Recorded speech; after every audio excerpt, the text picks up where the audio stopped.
Hi friends, ఎలా ఉన్నారండి అందరూ? ఈరోజు ఫన్నీ జోక్స్ ఏంటో చూసేద్దామా. భర్త: పిల్లాడు అలా ఏడుస్తుంటే చూస్తూ ఉంటావేంటి? ఏదైనా జోలపాట పాడి బజ్జో పెట్టచ్చు కదా. చుట్టుపక్కల వాళ్ళకి ఎంత ఇబ్బందిగా ఉంటుంది చెప్పు. అది ప్రయత్నించానండి. చుట్టుపక్కల వాళ్ళంతా వచ్చి వాడి ఏడు పైన భరిస్తాం కానీ నన్ను పాడొద్దని గట్టిగా హెచ్చరించి వెళ్ళారండి.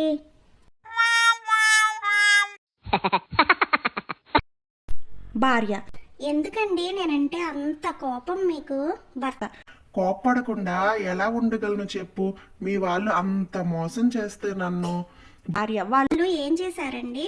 భర్త: పెళ్లి చూపులకు వచ్చినప్పుడు అబ్బాయికి ఏమిస్తారని మా వాళ్ళు అడిగితే 10 తరాలు కూర్చొని తిన్నా అరగనిది ఇస్తామంటే ఏమీ ఆలోచించకుండా పెళ్లి చేసుకున్నాను.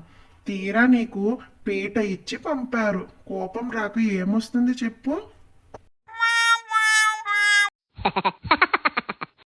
భార్య: ఎందుకలా ఒంటరిగా కూర్చొని బాధపడుతున్నారు? భర్త: నువ్వేగా నాకు బ్రెయిన్ లేదు అని తిట్టావు. భార్య: మీకు బ్రెయిన్ లేదు అని ఎందుకు అంటానండి? ముండి ఉంటే బాగుండేది అన్నాను. భర్త: ఓ అలాగా, ఇంకా నువ్వు నన్ను తిట్టావేమోనని అర్థం చేసుకున్నాను. భార్య: ఏమండి, మన పక్కింటి వాళ్ళ అమ్మాయికి మ్యాథ్స్లో 100కి 99 మార్కులు వచ్చాయంటండి. భర్త: మిగిలిన 1 మార్కు ఎవరెత్తుకెళ్లారంట? భార్య: ఇంకెవరు, మీ పుత్రరత్నమే. భర్త: ఫంక్షన్ కి టైం అవుతుంది బంగారం, త్వరగా రెడీ అవ్వు. భార్య: నేను రానండి. భర్త: ఎందుకో ఇప్పుడు ఏమైంది? భార్య: నా దగ్గర కొత్త చీరలు లేవండి, అందుకే నేను రాలేనండి.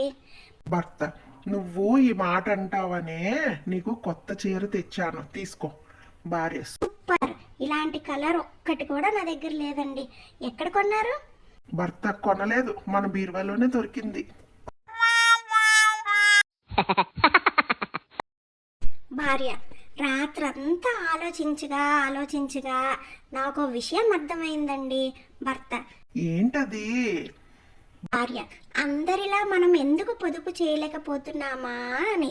భర్త: ఆ, కారణం ఏమిటంట? భార్య: ఏముంది, నేను ఖర్చు పెట్టినంత వేగంగా మీరు సంపాదించకపోవడం. ఈ వీడియో మీకు నచ్చినట్లయితే please like, share and subscribe my channel and keep supporting me. Thank you.